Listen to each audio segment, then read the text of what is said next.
Hey guys, this is Red and Blue, your channel on YouTube for all things PSG in English. Please subscribe. Today, what I want to do, I'm going to take advantage of the International Week and the fact that there's not really a whole bunch of things going on with PSG, if I'm honest, to do something I've been meaning to do for a while now. I wanted to do kind of a check-in on our other teams. Obviously, I spent a lot of time talking about the first squad and what they're doing and our games and our players and so on. But, you know, PSG is a big club. There's other squads who are, you know, competing and playing their own games. And so today I thought I'd do a quick swing through the U17, U19, and then the women. And get a sense of, you know, where each of them are and what they've been doing and how the season is looking for them so far. So I'll start with the U17, and the U17, honestly, they are like off to a pretty promising start. I'd say out of the three, they're probably the ones who are doing best. In their league, after 8 games, they're second of the league, 17 points, 2 points behind the leader, which is Caen in Normandy. And they are actually like they're the best offense on their in their league and the second best defense. And you know they've had 5 wins, 2 draws, and 1 loss. All of them against, you know, first half of the table teams. And I think, you know, the 2 draws they took away from home, so relatively fine.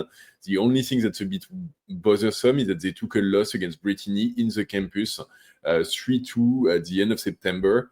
And so that one is like a little bit subpar. At the same time, they had managed to their first game of the season. They took a win against local rival Versailles, 2-0. And it's actually interesting because Versailles, at this point of the season right now, they are the best defense of the league, and they've only conceded 6 goals. So 2 of those 6 were actually us in the first day of the season, getting the win.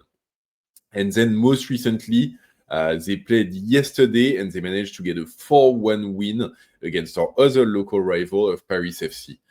Which is pretty spectacular, and honestly put them in a fairly decent place. Looking at how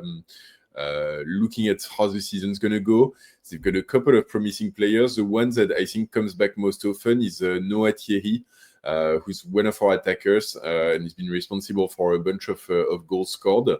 And so so he's really like the one name if you only keep one.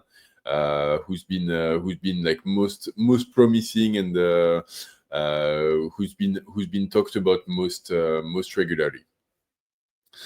Okay, going on. U19, a little bit of hits and misses, and I'll be honest, like a lot of it is not entirely their fault as well. The U19 now, they sit in 4th position of their league after 8 games as well.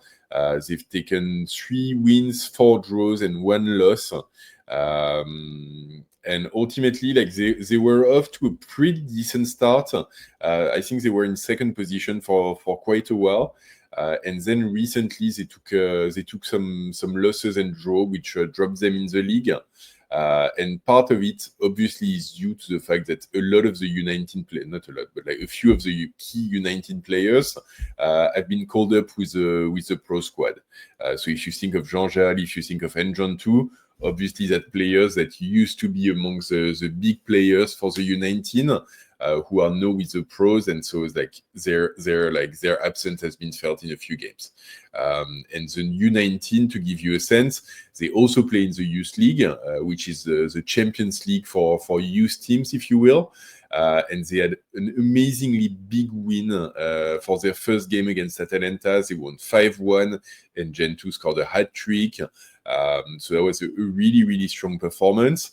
And then the second game against Barcelona, both Jean-Jal and Gen2 were part of the pro squad, as was Mbaye, and like that's a little bit more usual. But Noam Camara was away with the U20 French team. And so as a result, they got lost 2-1 in Barcelona. And honestly, with the way the game went was very, very frustrating. because Barcelona was dominating, but then got a player sent off, and we managed to get the opening goal, and it felt like, all of a sudden, a game that looked beyond our reach was getting very much within our grasp, and it was really like our game to win. And unfortunately, we also got a player sent off, and Barcelona managed to come back and turn around the game and ultimately get the win 2-1. And I think like that left a little bit of a sour taste in my mouth. Like that game, we like honestly like we lacked a little bit of experience and vice in dealing with the circumstances of the game. Which is, like U19, you'd expect that, but that was a little bit annoying. Obviously, like not really much happened because of it, because we had the big win of the pro squad on the same day.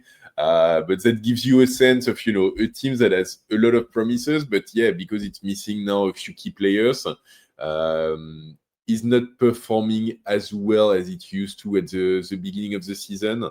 And, it's a team, like I said, like that's at like some inconsistencies. So it's a team that can go from like, winning 5-1 against Atalanta, 4-0 against Creil, to like dropping points against Orléans, dropping points against Creil.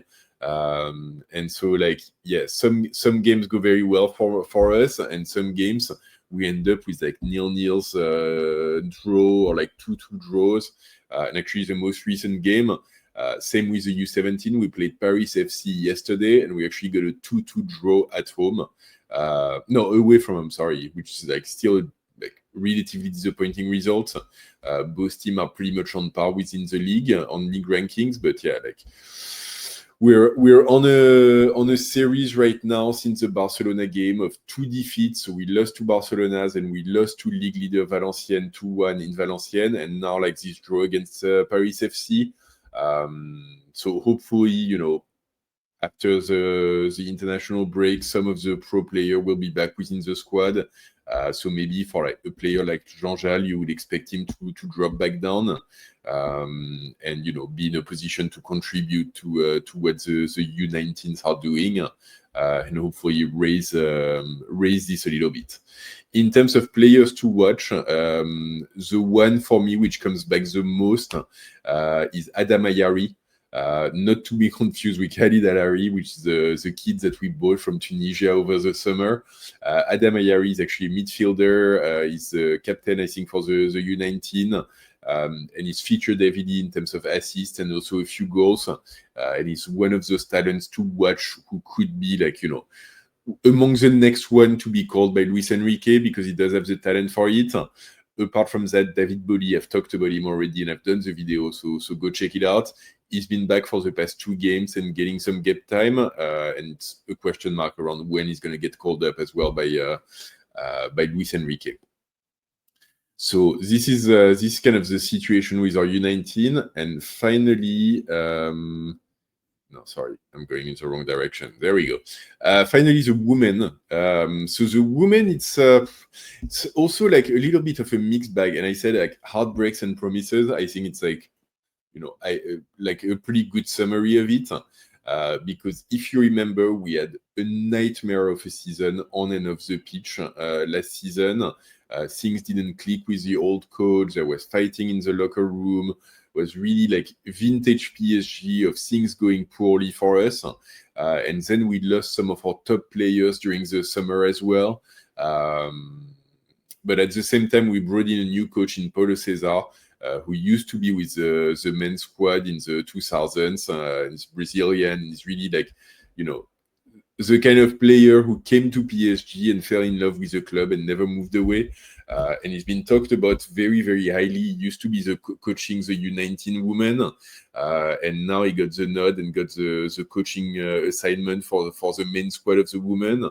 And he's extremely well liked. He's got an approach that's a little bit reminiscent of Luis Enrique to some extent, of trying to really work together as a team, as a unit, having like we defend as a team, we attack as a team, we work cohesively together.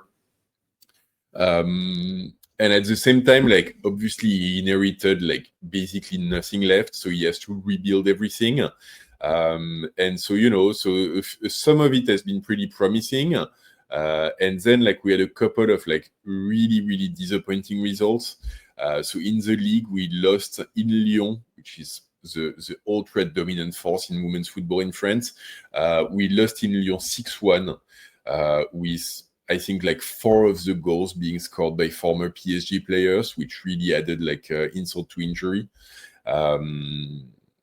And yeah, it was a very frustrating one because we were actually like at 1-1 at half time, and I think all the way to the 60th minute, PSG were very much in it, and then the last 30 minutes we completely dropped off of the game, and obviously Lyon has a lot more strength and depth on the bench than we do, and so they managed to essentially like put 4 past us in the last 30 minutes and just absolutely kill us in those last 30 minutes, despite us resisting and putting up like really strong defensive effort for most of the game. And then the second very like disappointing, heartbreaking result came in the Women's Champions League recently against Wolfsburg, and it's a game that we actually lost 4-0 in Germany, I believe. In Germany. And same thing, it's like, a big defeat on just on the scoreline, but doesn't reflect what the game looked like. In the end, like Wolfsburg didn't really have that many opportunities but were like absolutely clinical in front of goal. When for us, it was the opposite. Like we had some chances, but really didn't convert anything. Wolfsburg also had 2 goals at the 90th and 90th plus 3. So really in the dying moments of the game where we were throwing everything to try to come back. And so in the end, it's a 4-0 defeat, but that looks a lot worse than what it actually is. So it's, it is disappointing.